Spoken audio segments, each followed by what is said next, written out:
আসসালামু আলাইকুম রহমতুল্লাহ বারাকাতু। কেমন আছেন আপনারা সবাই? আশা করি আপনারা সকলেই আল্লাহ তাআলার রহমতে খুবই ভালো আছেন। বর্তমান যুগ স্মার্টফোনের যুগ। বর্তমানে আমরা যেন স্মার্টফোন ছাড়া চলতেই পারি না। সেটা যে কাজেই হোক না কেন, হোক সেটা মাল্টিমিডিয়া কনজাকশন কিংবা ছবি তোলাই হোক কিংবা নেট ব্রাউজিংয়ের কাজেই হোক না কেন, আমরা বর্তমানে প্রায় সকল কাজে স্মার্টফোনের ওপর নির্ভরশীল হয়ে পড়েছি। এবং ঠিক এরই ধারাবাহিকতায় প্রতি বছর আমাদের সামনে বিভিন্ন কোম্পানি লঞ্চ করছে তাদের নানা রকম মডেলের নতুন নতুন মোবাইল ফোন। সো ফ্রেন্ডস, আমার আজকের এই ভিডিওটিতে আমি আপনাদের সামনে 14,000 টাকার প্রাইসের ভিতরে তিনটে সেরা স্মার্টফোনের রিভিউ করতে চলেছি। সো ফ্রেন্ডস, আজকের এই ভিডিওর মাধ্যমে আপনারা জানতে পারবেন এই মোবাইল ফোনগুলোর প্রাইস, পারফরমেন্স এবং ফিচার সম্পর্কে। সো ফ্রেন্ডস, বেশি দেরি না করে আমাদের এই ভিডিওটি শুরু করা যাক। নাম্বার 1। সো ফ্রেন্ডস, আমাদের আজকের এই ইন্টারেস্টিং ভিডিওর ফার্স্ট পজিশনে যে মোবাইল ফোনটি রয়েছে সেটা হচ্ছে রেডমি 11 প্রাইম। এই ফোনটির ব্যাক ক্যামেরায় 3টি ক্যামেরা মডিউল ব্যবহার করা হচ্ছে 50+2+2 মেগাপিক্সেলের, এবং এর ফ্রন্ট ক্যামেরা হিসেবে ব্যবহার করা হয়েছে 8 মেগাপিক্সেলের একটি ক্যামেরা, এবং এই ফোনটির ডিসপ্লে হিসেবে ব্যবহার করা হয়েছে 6.58 ইঞ্চ IPS LCD প্যানেল, এবং এই ফোনটির চিপসেট হিসেবে ব্যবহার করা হয়েছে মিডিয়াটেক হেলিও G99, যেটা কিনা মিড রেঞ্জের মোবাইল ফোনের ভিতরে খুবই পাওয়ারফুল একটি প্রসেসর। এবং এই ফোনটি র্যাম হিসেবে 6GB র্যাম ব্যবহার করা হয়েছে এবং রোম হিসেবে ব্যবহার করা হয়েছে 128GB। এতে অপারেটিং সিস্টেম হিসেবে ব্যবহার করা হয়েছে অ্যান্ড্রয়েড 13, এবং এতে ব্যাটারি হিসেবে ব্যবহার করা হয়েছে 5000 মিলিঅ্যাম্পিয়ারের একটি লিথিয়াম পলিমার ব্যাটারি, এবং এর সাথে পেয়ে যাচ্ছেন একটি 18 ওয়াটের ফাস্ট চার্জার। এবং আমাদের আজকের এই মোবাইল ফোনটির প্রাইস হচ্ছে 14,490 টাকা। নাম্বার 2।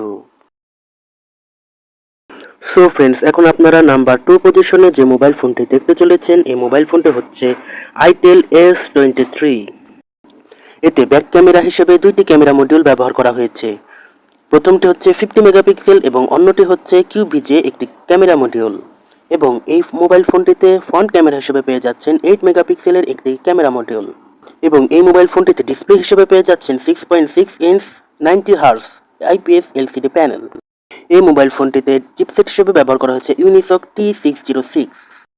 এই চিপটি 12 ন্যানোমিটার আর্কিটেকচারে তৈরি করা হয়েছে, এবং এই মোবাইল ফোনটিতে র্যাম হিসেবে ব্যবহার করা হয়েছে 8GB র্যাম, এবং রোম হিসেবে ব্যবহার করা হয়েছে 256GB রোম, এবং ওএস হিসেবে পেয়ে যাচ্ছেন অ্যান্ড্রয়েড 12।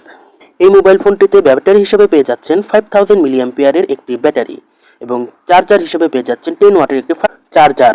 আমাদের নাম্বার 2 পজিশনে থাকা মোবাইল ফোনটির প্রাইস হচ্ছে 13,900 টাকা। নাম্বার 3। ফ্রেন্ডস, আমাদের নাম্বার 3 পজিশনে যে মোবাইল ফোনটি রয়েছে সেটি হচ্ছে রেডমি 13C, এবং এই মোবাইল ফোনটিতে ব্যাক ক্যামেরা হিসেবে পেয়ে যাচ্ছেন 3টি ক্যামেরা মডিউল, যেগুলো কিনা 50+2+0.08 মেগাপিক্সেল, এবং এর ফ্রন্ট ক্যামেরাটি হলো 8 মেগাপিক্সেল।